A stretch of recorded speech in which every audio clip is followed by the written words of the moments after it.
Coming up on today's show, Herbert gets downvoted by Volkswagen's largest shareholders, but seems to hold on to the reins for now. Aptera says adios to alpha and bienvenido to beta as it enters into the intense engineering phase of its three-wheeler development, and one Tesla Model S Plaid owner successfully yeets the yoke and replaces us with a wheel. These stories and more coming next. Welcome back to the first TEN episode of November of 2021. Thanks to everyone who sent me well wishes for my Bith and Thudden Day this week. If you don't know that word, you need to read more Winnie the Pooh. And don't worry, now I'm 42, I am keeping a towel close by. This show is sponsored by the Electric Auto Association. Stick around until the end of the show to find out how joining the EAA can help you finance your own clean energy or transportation purchase. Since taking over as the head of Volkswagen AG, Dr. Herbert Diess has managed to transform the various Volkswagen Group brands from being skeptical about electric cars to being pro-electric cars. Since 2018, under his leadership, Volkswagen, Audi, Porsche, Skoda and Seat have all launched brand new all-electric models. He's met multiple times with Tesla CEO Elon Musk and he's pledged to turn the brand into a world leader for EVs. Yet he's now facing pressure from multiple sides that could end his tenure. On one side, Volkswagen's new Works Council chief is calling on him to take fewer exotic trips and focus instead on securing a better microchip supply, while simultaneously criticising the slow pace of transition to electric cars at Volkswagen. On the other hand, he's being given a vote of no confidence by the Porsche and Piech families, who combined represent Volkswagen's largest shareholder. At the time of recording, Diess still has his job, and while he's ruffling feathers trying to emulate Tesla, his job seems secure. For now. The massive deal we told you about in last week's show between Tesla, Hertz and Uber was responsible for Tesla's shares hitting record highs. But this week, even as Hertz seemed to maintain the deal was done, Tesla CEO Elon Musk took to Twitter to state the deal was far from confirmed. In a tweet posted late on Monday, Musk said, "I'd like to emphasize that no contract has been signed yet," adding, "Tesla has far more demand than production, therefore we will only sell cars to Hertz for the same margin as to consumers." In response, Hertz maintained that it has made an initial order of 100,000 Teslas and noted in a follow-up that it couldn't speak for Tesla. The disagreement over what was actually signed caused some significant Wall Street turbulence, and you can bet that the SEC is going to be looking into exactly what happened very carefully. Watch this space. Opibus, a Swedish-Kenyan company that has been working to help electrify Sub-Saharan Africa for several years now, has just secured the region's largest ever funding for electric mobility. Equivalent to $7.5 million, the funding round, which was led by Silicon Valley Fund, @One Ventures, Factor E Ventures and Ambo Ventures, will help Opibus expand its offerings, which include everything from electric motorcycles and safari vehicles to full-size electric buses. Focusing on producing sustainable electric vehicles in Africa for Africans to use, Opibus currently employs around 100 people with a 40% female identifying workforce. That's more than double the global norm in the auto industry. With customers spread across 6 African nations, Opibus is already doing far more to electrify the world than many other more braggadocious electric vehicle companies elsewhere, if you get my drift. This year, Tesla has gradually increased the price of its lineup of electric cars, blaming supply chain costs for the hikes. This week, Tesla pushed the prices up of its vehicles again, making Model 3 and Model Y 20% more expensive now than they were at the start of the year. It is worth noting, however, that this recent price rise comes hot on the heels of a spec change for the Tesla Model 3 Standard Range Plus, which is now being called the Tesla Model 3 Rear-Wheel Drive. Its range has been increased by just under 4%, but it also takes a half-second longer in the stoplight sprint. This is, of course, down to the new LFP battery packs that Tesla is now introducing to entry-level Model 3s outside of China. The Chinese market Model 3s have had LFP for some time now. Following on from the completion of its third alpha prototype last month, Aptera has officially ended its alpha development for its unique-looking three-wheeler and has begun to focus on its beta prototypes. As co-founder Chris Anthony warned in Aptera's update video on YouTube, the beta prototypes will be less about style and more about getting the engineering right. Aptera has also just announced it's moving to a brand new production facility where it hopes to complete its testing and get ready for series production next year. Although Aptera is planning on using a very different construction technique to most automakers, we are still doubtful of that timeline given the fact that it's just begun beta testing, but we could be wrong, so watch this space.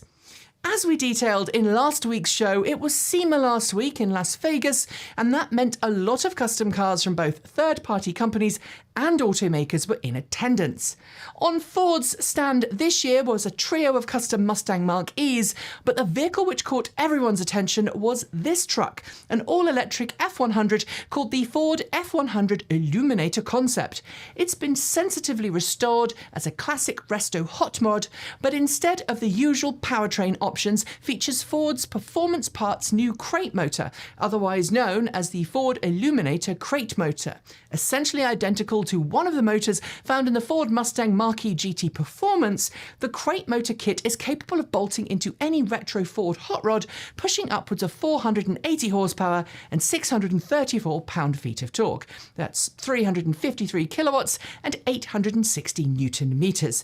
Now available through Ford Performance Parts, we're curious to see where this motor will be sent next. Volkswagen revealed the latest ID-badged electric car to go on sale this week, the Volkswagen ID.5 and ID.5 GTX. And while it does give EV buyers some extra choice, not everyone was excited by the reveal. Why? Well, although the ID.5 and ID.5 GTX bring a new sportback style to the ID family, both cars are essentially ID.4s with a sloped rear. This gives them a little less headroom in the rear, a tiny bit more cargo volume, and apparently a slightly better coefficient of drag. But what caught our attention was the new features that the ID.5 has promised to launch with, improved on-board in-car systems thanks to Volkswagen's latest operating system, as well as vehicle-to-load capabilities. We don't know the specifics of the two-way power transfer yet, but it is great to see it offered in more and more cars. The ID.4 is also rumoured to soon get the feature via an OTA. The Ford Mustang Mach-E GT and Ford Mustang Mach-E GT Performance have now been on sale for a month or so, but we've only just officially learned the official range ratings for the two most powerful Ford Mustang Mach-Es you can buy. According to figures published on the EPA website this week, the most powerful Mustang Mach-E, the Mach-E GT Performance, tops out at 260 miles or 418 kilometers per charge, while the Ford Mustang Mach-E GT manages the same official range as the Mach-E Premium Extended Range all-wheel drive. While these figures are exactly what we'd expected after spending time at Ford's media event for the same, the EPA notes that the figures quoted were voluntarily lowered by Ford. This should make it easier for everyday drivers to achieve EPA ranges in real-world driving.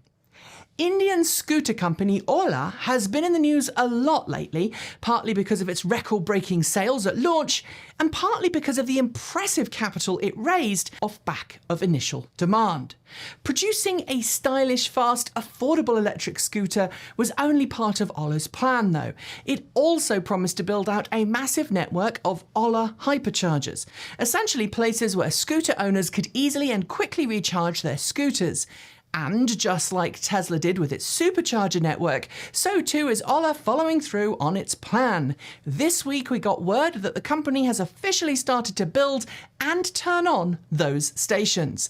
The first has already been established in Bengaluru a whole 2 months before the first S1 scooter is due to be in customer hands.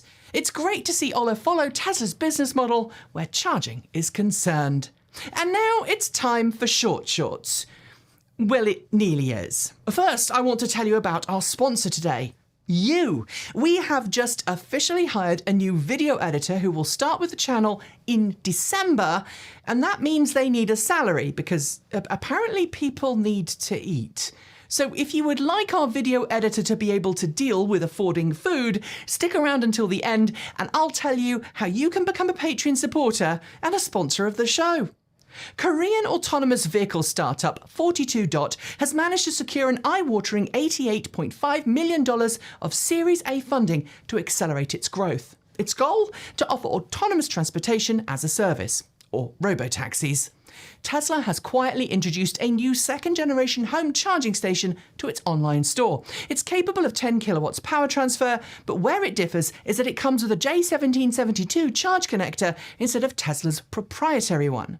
Chinese automaker Aiwise has announced a new partnership with Locomotive to bring its U5 electric SUV to Switzerland. At the current time, Aiwise offers the U5 in Italy, France, Belgium, the Netherlands, Denmark and Germany. The Canadian National Railway Company has become the latest rail haulage specialist to place an order for the Wabtec FLX drive battery electric freight locomotive. If successful, expect future orders to be placed to help cut its fleet fuel consumption and emissions. Tesla notified NHTSA this week of a recall it issued to rectify an issue affecting nearly 12,000 Teslas using its full self-driving beta software. The issue was related to false forward collision warnings, and it was fixed via an OTA as NHTSA was notified. Ford held its quarterly earnings call this week and during it confirmed that demand for its upcoming Ford F150 Lightning and Ford e-Transit remains strong.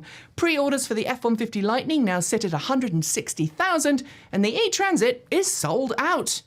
Zero Motorcycle announced 2 new battery pack options for its range of motorcycles this week, with a 20% higher energy density than previous packs. It also unveiled the new 2022 Zero SR, but sadly we don't have any video of it to share.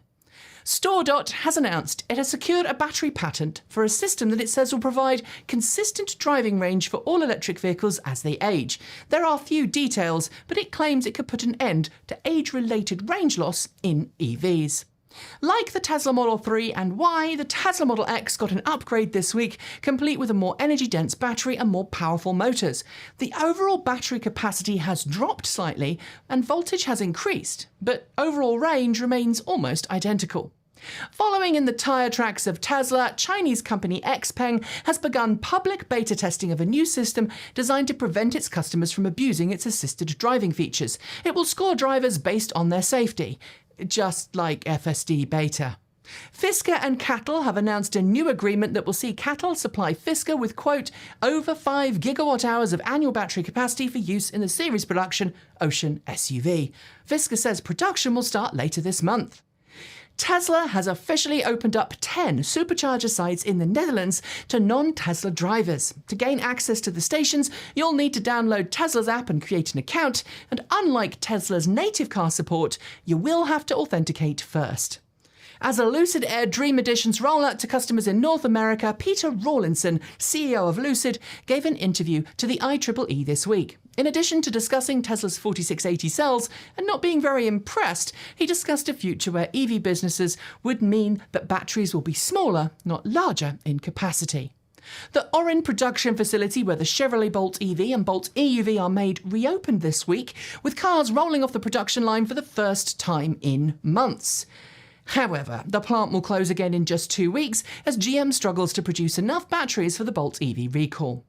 The Wuling Hongguan Mini EV managed to sell an eye-watering 47,834 units in October, putting the tiny little electric car on path to sell 500,000 units this year, something only Tesla and it will manage. New data from the US National Renewable Energy Laboratory shows that the number of 50-kilowatt DC fast charging stations in the US is starting to dramatically fall, as they are quickly getting replaced by more powerful ones. Autocar, known for publishing plenty of automotive rumours, is yet again claiming that Ford is readying an electric car for Europe based on Volkswagen's MEB platform. This time it's suggesting that a new Ford Focus Electric will be on the cards. Now that I'd like to see. Mini has been teasing a camouflaged 2-door prototype Mini this week that it says will be the 2023 Mini Cooper SE. Based on what we can see beneath the camo, this is going to be a very evolutionary, not revolutionary, design change. Greenlots and New Motion, both owned by fossil fuel giant Shell, will soon be getting a brand recharge as Shell sets itself up for a future where petroleum products won't be in vogue. The new name for the network? Shell Recharge Solutions. In a recent press release about its future models, Mini has confirmed that it's working on a Mini-like van that is going to be a vehicle based on the very outlandish Mini Urbanaut that debuted earlier this year. Sorry, but a minivan is not a Mini. One of the very first Lucid Air Dream Edition owners has been busy testing the charging capabilities of their new ride, and it turns out that it's quite impressive. Twitter user Tesla to Lucid posted a video showing a charge rate of 251 kilowatts. A former Rivian employee is suing the company for unfair dismissal and an alleged toxic bro culture. Laura Schwab, formerly of Aston Martin and Land Rover, is suing the company for allegedly firing her after she complained about gender discrimination. Nikola Motors says it's had tentative agreement with the SEC to settle fraud accusations made against its former CEO Trevor Milton. Essentially, the company will pay $125 million in fines, but will then seek reimbursement from Milton. Volvo has published its latest life cycle assessment report for the all-new Volvo C40 Recharge. The document states that because of Volvo's zero-emission production processes, its C40 has lower wheel emissions than an internal combustion engine car.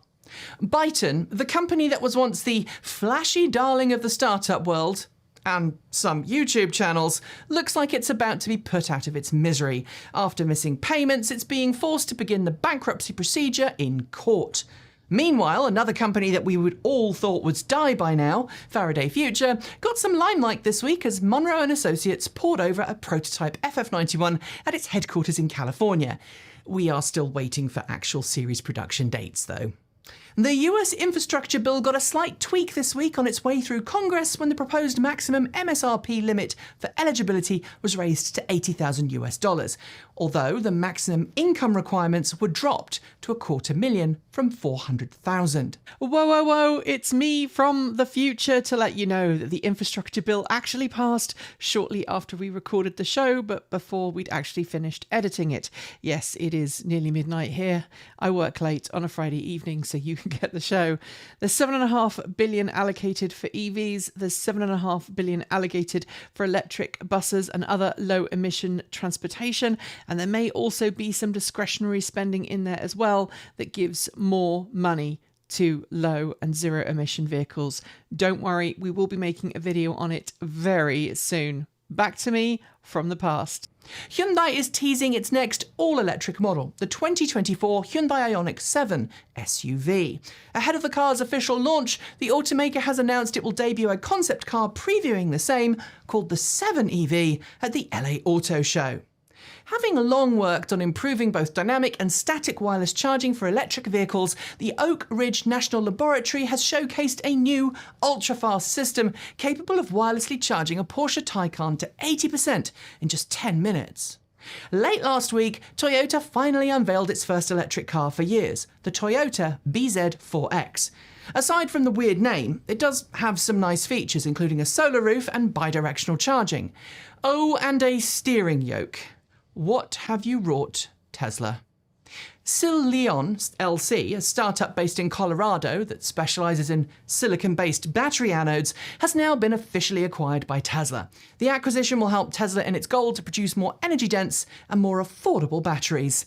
And those are your shorts. There will be more next week. If you have spent any time in the world of rallying and rallycross, you'll know about the legends of the sport. And you'll know that when they're not racing on track, many of them engage in extreme exhibitions of skill in something most call a gymkhana.